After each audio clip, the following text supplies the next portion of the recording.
Hey, I made it back. I didn't have to drag no turkeys around like Carolyn did in Germany, so I can understand why that even to this day that Carolyn doesn't like turkey all that much. She'll eat some now and then, but she was such a great sport by doing those things, and she people were always giving Carolyn accolades and things like that. That's not reason she did stuff like that. She just enjoyed being helpful, and so we talked about that. And we said we have to understand sometimes we can't be too helpful. We gotta let people get involved in too. She said, "Well, nobody raised their hands." I said, "Well, I understand that this time, but and you know why now, right? He probably didn't have a big oven like uh, like Barry and Sherry and Billy and Millie and Bobby had at their place." Well, I understand that, she said. Anyhow, so we were having a good time there, having a party, having a Thanksgiving dinner. Everybody was enjoying themselves, and I think that's important. If you present joy and laughter and having a good time and love and attention, and that really comes across, and it's infectious. It gets on everybody, and everybody can enjoy and have a good time. You guys that know Carolyn and I, you know what a good time we have. Whatever we do, wherever we go, and whoever we meet, we're gonna have a good time. You know, it's like I know, like a boy said, I tried it one time, not having a good time, and I didn't like it. And I think having a good time is better. So that's kind of where we are. We believe in having a good time, and having a good time with our friends, and even people there we don't know and can call a friend. We enjoy their company as well. I guess we enjoy getting to know people, and again, I think that's a beautiful life that you can experience, and enjoy that. So, but anyhow, we was having our skits and stuff, and I'm sorry it's so dark out here on the porch today, but it's overcast all day today.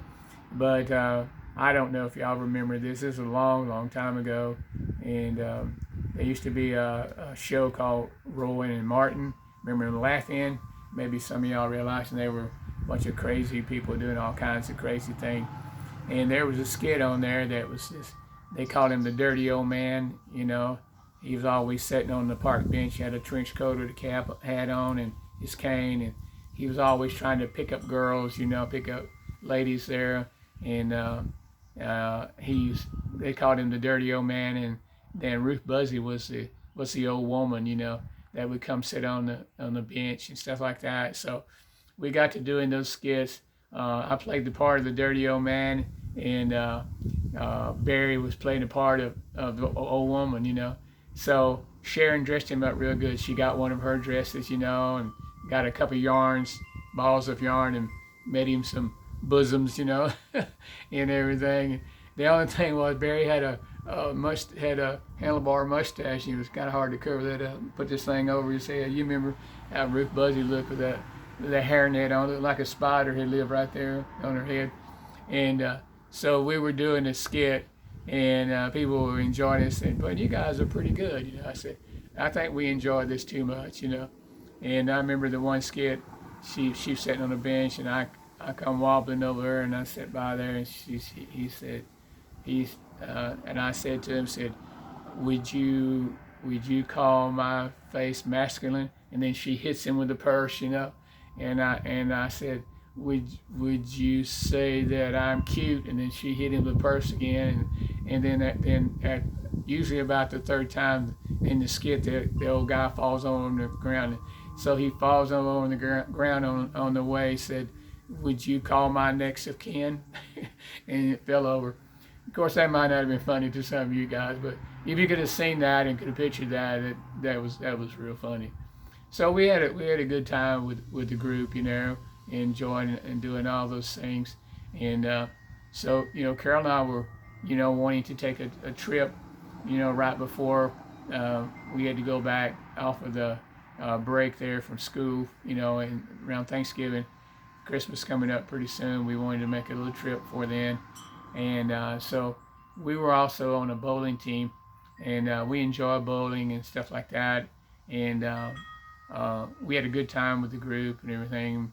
and we met this other guy. Actually, Carolyn met his family, and I had already knew him. He was in my company, and he had a station wagon, Ford station wagon, which, man, those things are huge back then.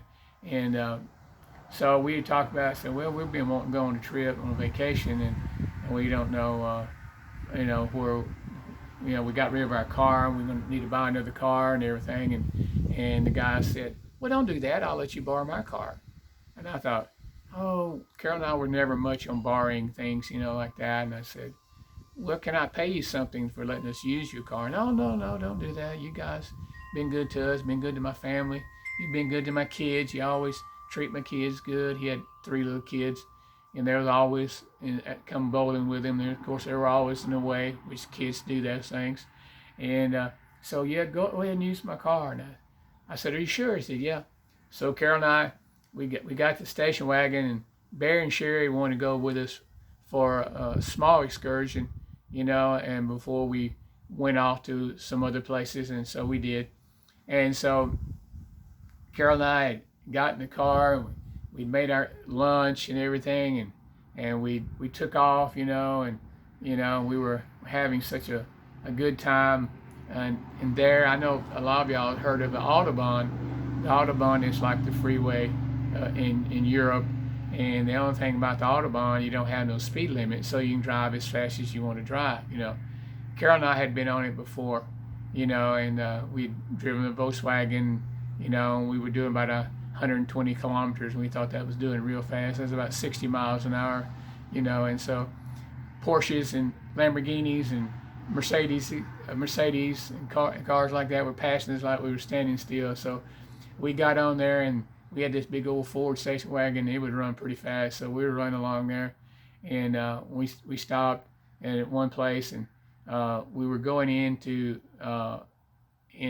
France, and when we got into France, we parked our car kind of off the main strip and kind of walked everywhere and took the subways and Arc de Triomphe, and all the beautiful places, the Eiffel Tower and places like that. And so we did that, and we had a good time. We was going to go up to Le Mans, and before we passed over, and I think we were in Edges, Austria somewhere, and we crossed over and we was going to Le Mans, that area over there.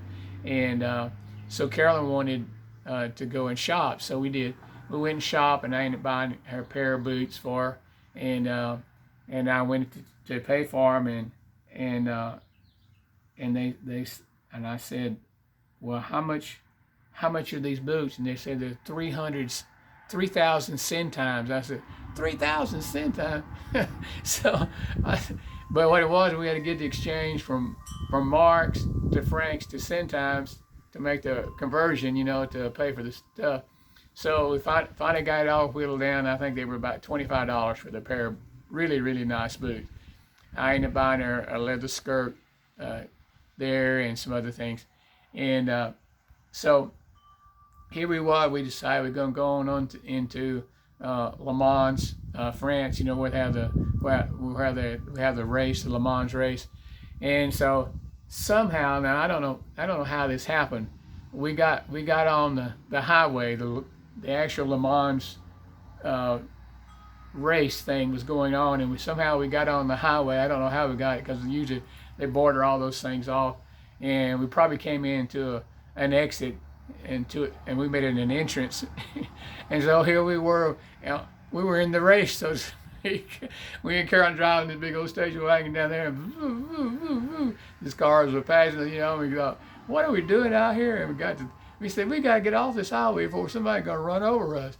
And so you can tell everybody, said, I knew a guy that drove one time in the Le Mans race. His name was Tim Rivers, but he drove it in a Ford station wagon.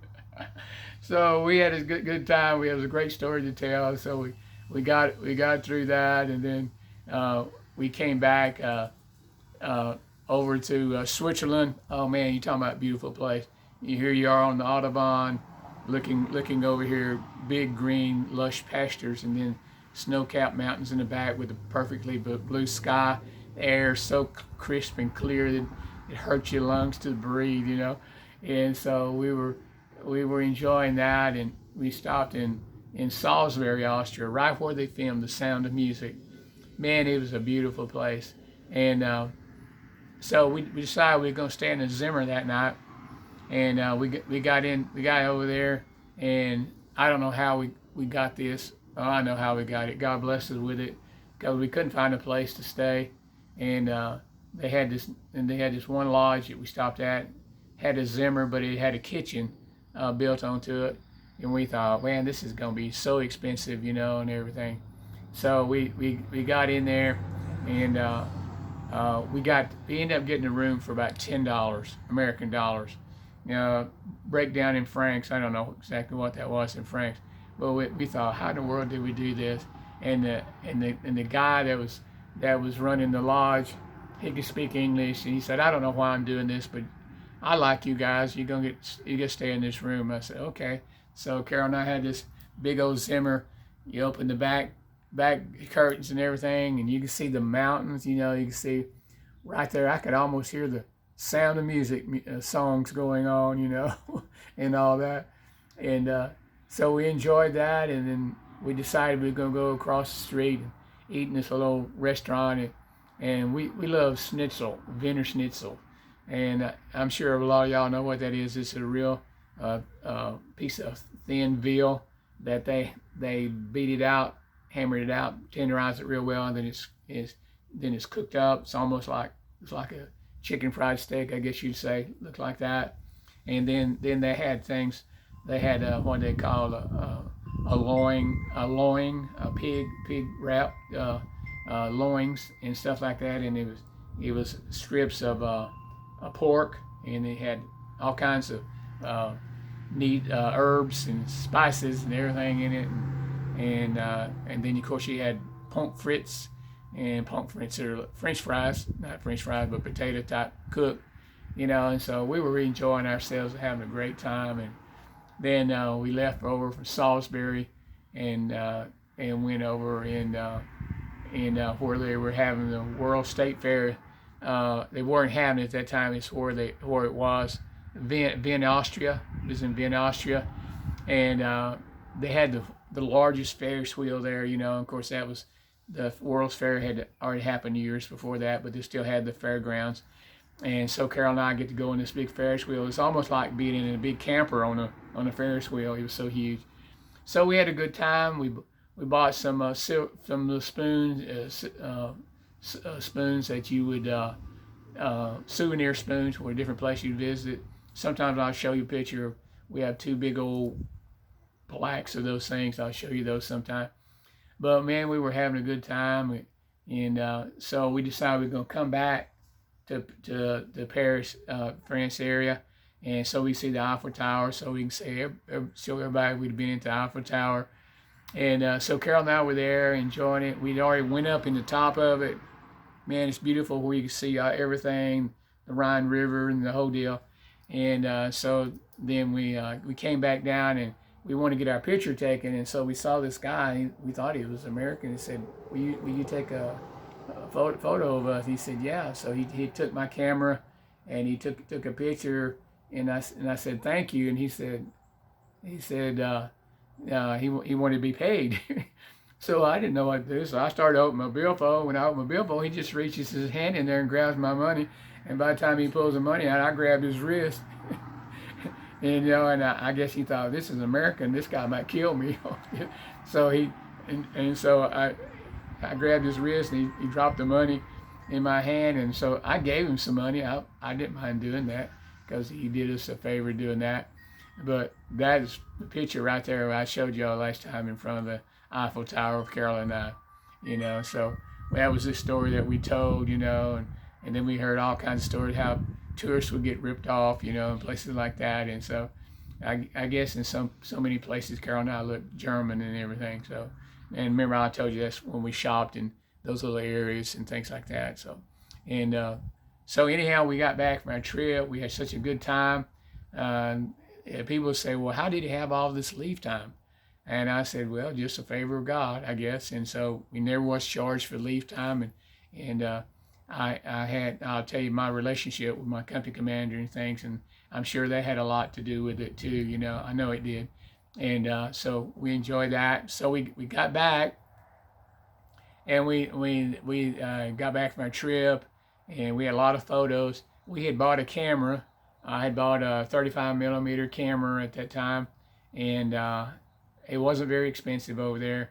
And I took oodles and oodles of pictures. I still got slides and things from way back that I had taken pictures. You know, it had a special shutter speed where you could open it to the light and you could set it and get away from it being a picture. And then, like if it was a lot of outdoor stuff, it filter the light properly and make pictures.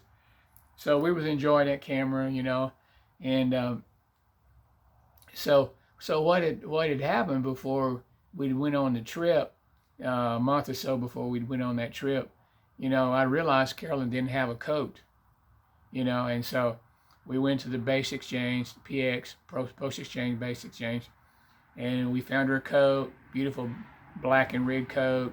We put it on layaway. I put me a coat on the layaway, and before we went on our trip, you know, we'd gotten it off a layaway and everything.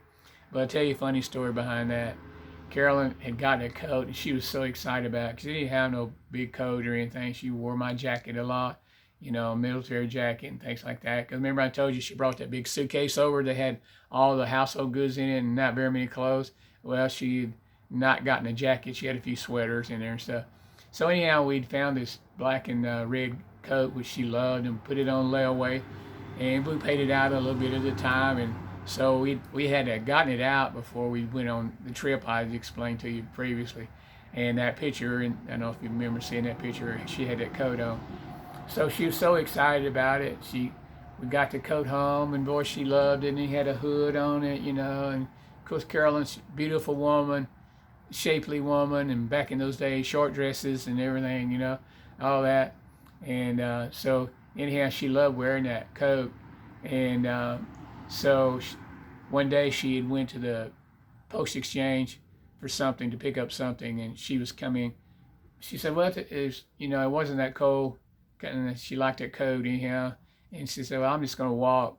So she began to walk, and then she was on her way back to the bus stop, and these German men come up to her, and pulled up to her in this nice car, and Carolyn, you know, being friendly, she just acknowledged him, and she just did her head like that, and it says,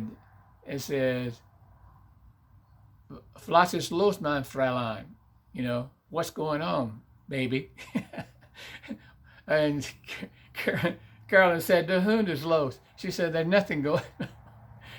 And they tried to get Carolyn in the car with them, and she said, "No, I'm American." And as soon as they heard American, they sped off. You know, they drove off real fast. And Carolyn said, "Man, they called about this here during daylight." Well, Carolyn walked down a little bit further, and then this other car stopped, and they were Americans. They said, "Hey, baby, come on, get in the car with us." And she said, "What are you doing? What are you saying to me?" And they said, "Come on, baby, get in the car with us." Carolyn said, "I'm a married woman. What are you idiots doing?" And they realized she was married, and then they took off. Okay, Carolyn gets on the bus, and you know, and so all the men are checking her out on the bus, you know, the short dress and the nice coat, beautiful girl, you know. And so she got off at the bus stop, and then she went by, and she wanted to show Brenda her new coat. She said, "I'm gonna show Brenda my new coat." So she got off, because they live. Remember that I told you that was a couple that we shared noodles with, you know, during the deal. So she got off and went in, and Brenda opened the door, and she kind of like, "Wow, is that you, Carolyn?" "Yeah, come on in." So Carolyn comes in. She said, "Well, what are you doing?" She said, "I want to show you my new coat." She said, "Isn't it beautiful? Man, look at this. It's got a hood on it. It's red and black inside, you know, the whole deal." "Yeah, man, that coat's beautiful, beautiful." She said, "Well, what do you think?" She said, "Oh, that's a beautiful coat. But there's only one thing wrong, Carolyn." And she said, "What?" She said, "I didn't know if you knew it or not, but black and red were the street women's colors." So they thought Carolyn was a street woman, I guess. Had that black and red coat on, you know. Oh man!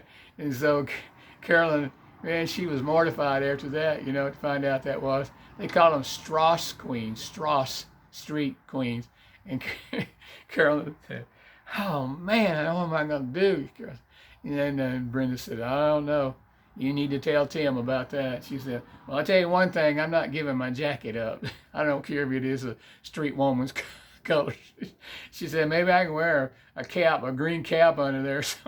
So I thought that was funny. So Carolyn had gotten her Strauss Queen coat, you know. So, but most of the time she wouldn't wear it.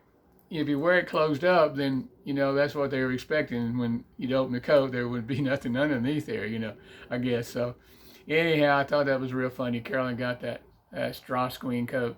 But anyhow, I had got me a jacket, but it wasn't a Strauss man's jacket. But anyhow, we enjoyed wearing those coats, and we had some nice boots and stuff that we'd bought and everything. And Carolyn, she really looked like a German woman, had a leather skirt on, you know, and her nice jacket and boots and all that. So we had a good time with that, you know. And I said we would go in these small towns and shop. Well, what we'd always do, we'd always leave our car parked down the alleyway somewhere and walk around the main streets, and then we'd act like we were German. We wore a German, mostly like a German dress they would wear, and then Guten Morgen, Guten Tag, was ist los, doing this los, you know, yeah, you know, we'd just say enough to get by, and it was pretty neat. We'd go in these little shops and shop, and it would be half the price that it normally would be. And that one picture I showed you of Carolyn's purple dress, and I had a little plaid looking jacket. We bought that while we was out shopping. That was some of the German dress, so we was excited about that. And, you know, that was one of our Easter outfits, you know, that we wore, you know, at that time too. So anyhow, we experienced all those things, those funny things, and we had moved to an apartment, and it was actually an apartment, and where it would be closer to Carolyn for school, and it'd be closer for me to work, because we'd gotten rid of our car, even though we had international license, and we went to Amsterdam with Mike and Margaret Cox, and I'll tell you that story too. And we went, and we were to help drive and everything because we had the international license and so forth and so on. So anyhow, we moved into this other apartment. And the only thing was, the guy that was in the apartment, it seemed like everybody in Germany, his name was Herman, that Herman still lived there too, and he had about a week before he had to move out. So we was wanting an apartment, so we went ahead and moved in, and we lived in one half of it. You know, you could lock the doors and everything, and we just shared the kitchen. And he had his own bath, and we had, or did we share the bath? I think we shared the bathroom too. Anyhow, we had this door on our room, and it had a window on it like that. And so, you know, German people, they like to drink a lot, and their morals are pretty loose. I can't say they're loose in what they are in America, but, you know, back then they were pretty loose to be what we understood, you know. And so he'd come home, and after he, you know, they drink beer just like they did water.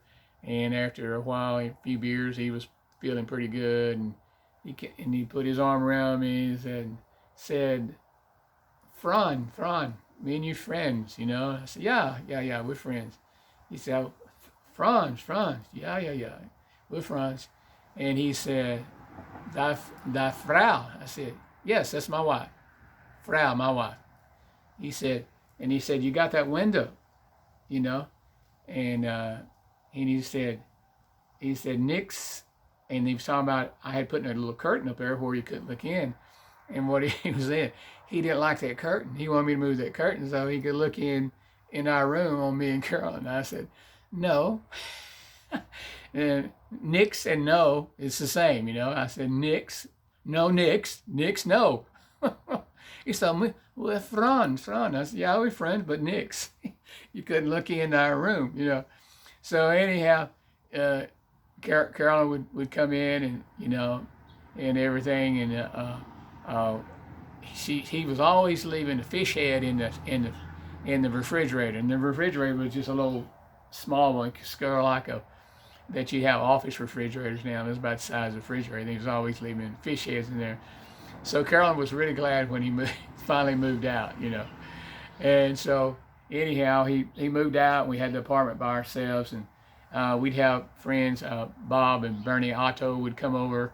He had a station wagon, Volkswagen bus rather, and he'd come over, and Otto he worked in the kitchen, and he was a good cook, and he's always making his pizzas and everything. So every time we'd hear him come over, he'd beep, beep, beep, and we'd go out and look out the door. We was up second floor, we look out and we see his vehicle down there, and he'd sing his song, ding dong, you know, and he said, you know, Tim don't wear no sock, ding dong.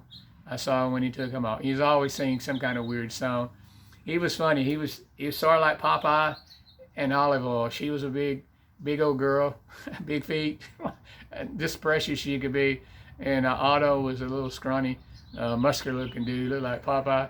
And so they came over, and they'd always fix his pizza and everything. And I remember that night, you know, well, it was the first night we were kind of by ourselves in our apartment, and Carolyn had fixed us a really nice meal, and we ate. Well, we were stuffed, and all of a sudden, beep, beep, we heard the Volkswagen we looked at, and he opened the window and he started singing that song, and I knew, oh gosh, he's gonna make pizza for us tonight. So I didn't want to hurt his feelings or anything, so he came on up, and they fixed an extra big pizza that night, and so we ate pizza and had a good time laughing with him, you know, and just had a good time with Bernie and Bob Otto. And so, of course, when after they left, me and Carolyn were miserable for days. I think we fasted the next day or so, but we had a good time with them. We're such good friends, you know, to live there. They live fairly close to us too, you know, and so we had good times with them, sharing pizza, laughter, and so forth and so on. So we really enjoyed that. So, you know, like I said, we had been on our trip and everything. We're getting ready for the Christmas holidays and so forth and so on. And so, you know, we had began to buy a few Christmas things and a few Christmas items and things like that. We didn't have a car to drive or whatever. And so what had happened also too, we'd made friends with Colonel Keatings. From this present day, his wife every year sends us a letter, you know, and that was back in the 70s, so that's been 50 years ago that we were in Germany together. He still stays in contact with us, and at that time I had a second lieutenant. Second lieutenant was my commanding officer, and it was getting close to Christmas time and everything. Or was it getting close to Christmas time? Yeah, I guess it was getting close to Christmas time about that time. And then all of a sudden one day I was at work, and like I said, Colonel Keating was a commanding officer that we knew. He enjoyed us. We'd met him at the chapel, at the church and everything. And so we had a good relationship with him. And I think I'll wait to tell you that story on the next video. Anyhow, we were having such favor in the company. I was doing the unit readiness report. We had to do that every year. It was pretty frightening when you had to do all those and put all those things together. I had a top secret clearance and put all those reports together and report to the USAR there in Europe. We were unit ready. We're Europe unit ready. It's Europe as a whole to go into combat or whatever we had. And it's pretty scary, some of those figures and things. At that time, we weren't as well off as we should have been because of the personnel and things that were happening in the country at that time. And I'll go in further on the next tapes to talk about that. But Carolyn, you know, she was having a good time there, being in the apartment. Her, Millie, and Sharon would go visit them and so forth. And she still saw the Set Fonts as friends with them. And now, you know, Carolyn's in school and she got blessed there. She ended up being working in the office there at school. There was only 2 married students in all the high school, in Carolyn and Kim, another young woman that she met. So she got favor there in working at the high school. And so, I tell you all these stories just to encourage you that there is a good life ahead of you, that you can enjoy it immensely. You can do great things. You can see a lot of things. And always remember, God's working, putting things in place for you to have that good life. The enemy's always out there to divert it and to consort it and get it off. But God is always out there trying to make a place for you and trying to make something good happen for you. And that's what you got to understand about love, God's love for you. God's love that generates these things. Remember I talked about generating love, like electricity being generated to you, and you have to plug into it, and you have to get this off the source, to that. And so God wants you to have that kind of life. He wants you to have that kind of life, married life, and in your physical life, in your mental life, in your friendship life. He wants you to have all those great things in there, and he will make a place for you for that. And like I said, Carol and I love you so much.